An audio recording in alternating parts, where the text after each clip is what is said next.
Hello everyone, this is Laura, the communication manager for the SPOTLOG project, and today I'm here with Julien to find out more about logistic challenges in France and more specifically in the city of Lille. Julien, please introduce yourself. Thanks. Yes, so I'm Julien Bouvet, so I'm a Sustainable Mobility Officer at the Lille municipality. And so I'm looking after the subject of urban logistics. For our biggest logistic challenges, I think it was really hard to just pick just one. I mean, to single out just one. But there's several, I guess. One is the fact that the city of Lille is just one municipality, and obviously deliveries are going through different territories, different municipalities, with shared responsibilities. So you've got the municipalities and you've got the metropolitan level, for example, and you have the different responsibilities in terms of regulations. And so to have an organized, or I mean, shared rules in different cities, because for example, delivery vans or trucks, they have to drive through different cities. So for them to make it easier in a way, or to not have different rules in different areas,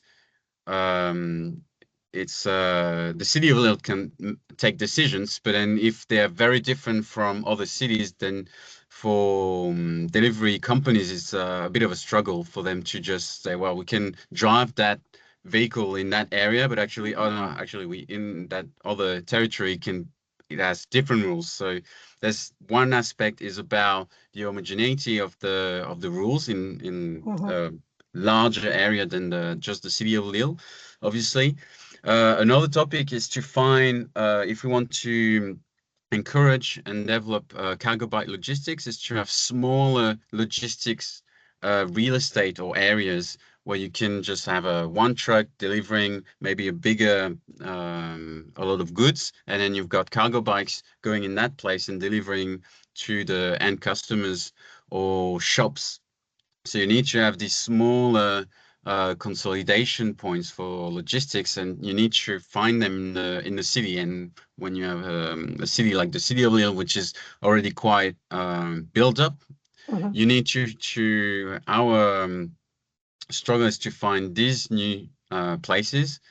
And our one way of doing this is to try to convince and incentivize the developers to integrate these spaces directly in new projects, because it's easier to integrate or to think about logistics from the conception point rather than do all the building houses, shops, and then once it's built, oh wait, there's the logistics we have to think about, and just to integrate it at the end. So this is another topic, and the last one is when we compare ourselves to other countries, so Belgium, Italy, for example, you've got areas that have got controls around them, so you can control who's going in, who's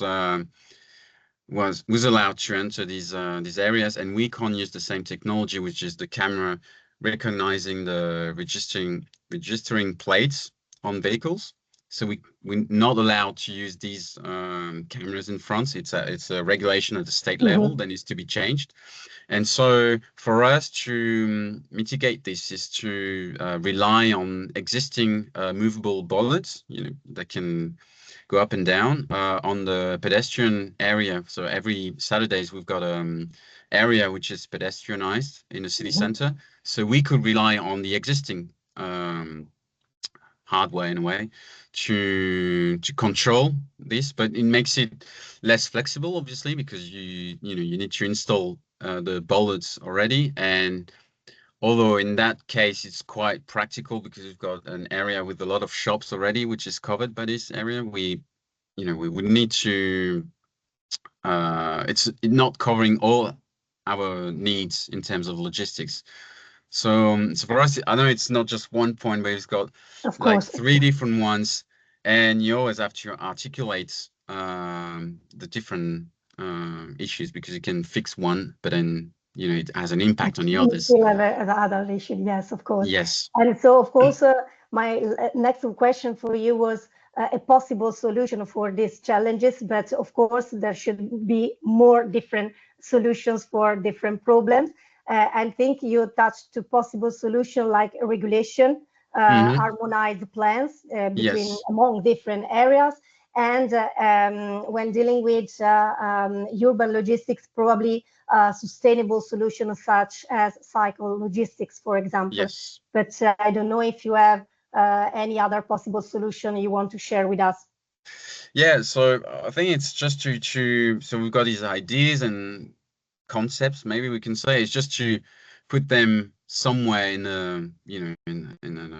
in our city. So we're quite lucky because we've got a port which is quite close to the city center, and so we can use this as a consolidation center, from which cargo bikes could deliver different areas of the city. And what we want to do ideally is to have the regulation on one side saying because some goods, it's a bit harder to deliver them in the city. So, for example, milk and these sort of things. So maybe there wouldn't be the first few products we would look at to switch to a more sustainable way of deliveries.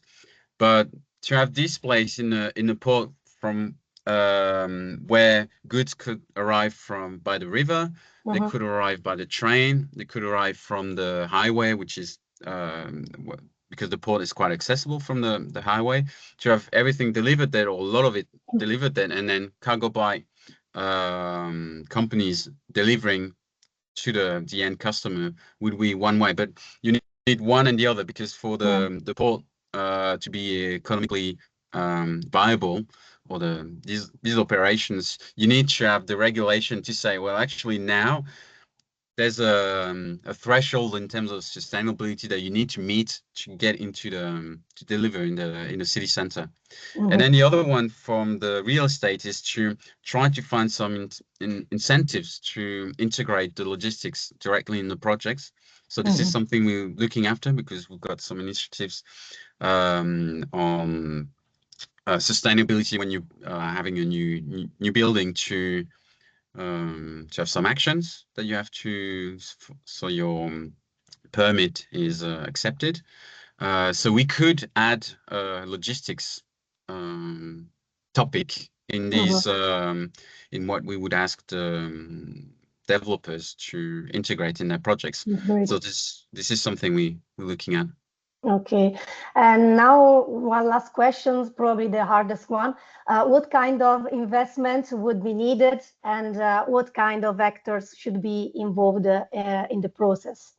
Yeah, so if we looking at all the projects, or the challenges that we have, it's actually how can we have the different cities, the metropolitan level as well, and even the state, when we're talking about these cameras, to control these zones that we is to have everything to discuss with everyone, and for everyone to have at least a minimum set of requirements that we can agree on, especially at the metropolitan level on the regulation, because Lille, as the main city of the metropolitan area, which is 95 municipalities, we can, we are the center of most of the deliveries, so we can set our expectations and what we want to do. But because all the deliveries are going through the different municipalities,